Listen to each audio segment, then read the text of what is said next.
défends devant Jésus, le dernier jour, si tu mets la main sur la chair et que tu vas en arrière, tu n'es pas digne de lui. Vous voyez que c'est facile pour un garçon de 21 ans qui quitte sa famille, tu viens d'avoir le bac. On veut que tu ailles fréquenter en Europe, tu dis que non, tu laisses sa famille, tu vas servir Dieu. C'est une folie. J'ai été combattu par mes chrétiens, par mes parents chrétiens. Mais j'ai dit que non. Ma grâce aussi peut un peu témoigner ce que j'ai vécu. Mais j'ai dit que non, j'ai dit que Jésus, j'ai mis la main sur la chair, je ne peux pas regarder en arrière. Frère, le jour que je partais retirer mon reflet du bac, tous mes amis, tu vas aller au Cato, je vais voyager. Quand c'était mon tour, tu vas faire quoi? Servir Dieu. On s'est moqué de moi le jour-là jusqu'à. Ça m'a fait mal avec le Seigneur, c'est le prix à payer. Aujourd'hui, tous mes frères là, quand ils ont les prix, quand ils veulent les prier, ils viennent de moi. Ils viennent de moi, le juge. Pasteur, pardon, prie pour nous, pasteur. Mais ils se moquaient de moi. Quand le plan là, lavé ta tête. Oh, tu as dit quelque chose. J'ai dit que c'est Seigneur, papa, c'est la vie chrétienne. Et je suis le premier qui me soit marié dans le groupe ISB. Vous connaissez, le premier. Tout cela, c'était notre travail. C'est pas facile. La grâce de Dieu, frère. Amen. La grâce de Dieu. Amen. Donc, je vais encourager quelqu'un ce matin. Servir Jésus, c'est le bon choix. Ne regarde pas ce que tu n'as pas. Commence avec ce que tu as. Tu as 2 pieds, tu as une bouche, tu as WhatsApp. Tu peux commencer à prêcher là-bas. Amen. Tu peux commencer comme ça. C'est comme ça qu'on a commencé. Amen. Pour être ce que nous sommes aujourd'hui, pour aller encore plus loin. Vous pensez que pour convaincre une maman que tu n'as jamais vécu au Mali, qu'elle embrasse ta vision, il faut qu'elle voie quelque chose. Amen. Elles ont vu une chose. Femmes de pasteurs, pas des bébés, des mamans. 20 ans dans la foi, non plus que moi-même. Mais quand aujourd'hui, oh papa, on fait comment? La grâce de Dieu, frère. La grâce de Dieu, sœur. Apprenons à mettre Dieu devant. Moi, je dis que je n'ai plus de vie. Ma vie m'appartient plus. J'appartiens à Jésus. C'est ça, donner sa vie à Jésus. Jésus a donné tout ce qu'il avait de meilleur, de précieux, sa vie. Lui qui vit dans l'éternité, il a quitté l'éternité pour venir t'insulter par l'ombre et par la poussière. Pour être calomnié à cause de toi et de moi, pour que tu sois sauvé, pour que tu sois sauvé. Maintenant, il t'a dit que papa, va prêcher les mariés. Non, je n'ai pas ceci, il faut que je m'en aille, il faut que je marie, il faut que ceci, il faut que non, s'il n'y a pas ça. Donc tu fais le chantage à Dieu. Tu fais le chantage à Dieu. Bien aimé, si tu fais le chantage à Dieu, ah, ok, courage. Courage. On ne peut pas faire le chantage à Dieu. Amen. Bien aimé, ce qui me fait mal en Afrique, on ne met pas l'accent sur l'évangélisation. On met plus l'accent sur les soirées de puissance, de miracles, de guérison, de machin, cela. Frère, ce n'est pas ça qui sauve. Si ces puissants-là sauvaient, Ambassade ne serait jamais venu chez nous.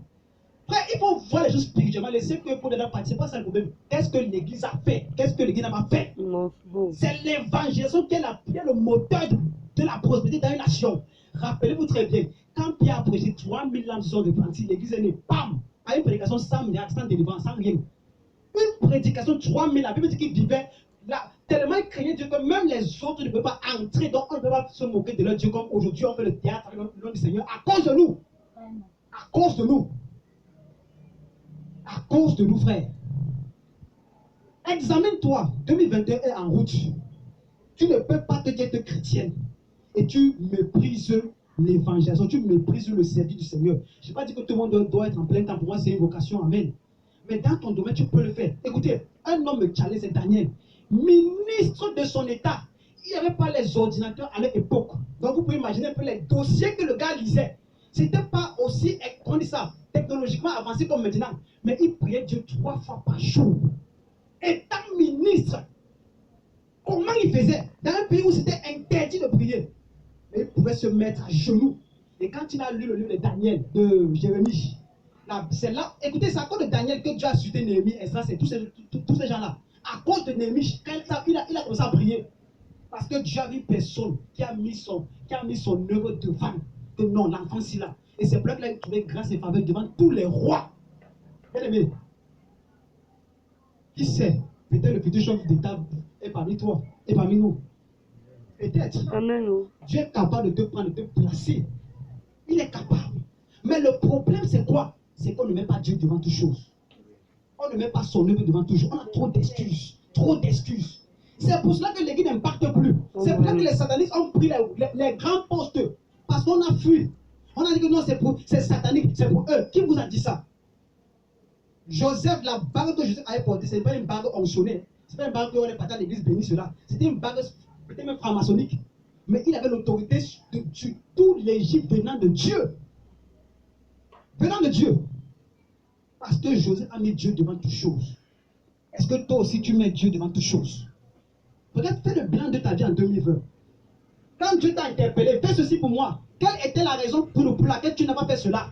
Dieu te dit, c'est pas toi de telle personne, tu refuses. Parce que tu trouves ton profit derrière la chose là. Oh mon frère, oh ma soeur, oh ma soeur. Il y a plus précieux que cela. Il y a plus précieux que cela. Souviens-toi de cet enfant, simple 2%. Il a été rentré avec 4 convertis sûrs. C'est clair, c'est lui le mauvais. Il a pris 4 convertis, il est parti avec. Mais il a donné tout ce qu'il avait. Le temps que tu as, donne ça à Dieu. Laisse la distraction. Ne passe pas ton temps à faire les commentaires bizarres sur les réseaux sociaux. Ça ne te paye rien. Il y a l'évangile dehors. Les âmes doivent être prêchées. Écoutez les dans ta famille. Qui sait même que tu es chrétien? Question encore à poser. Qui sait que tu es enfant de Dieu? Ou bien tu te caches?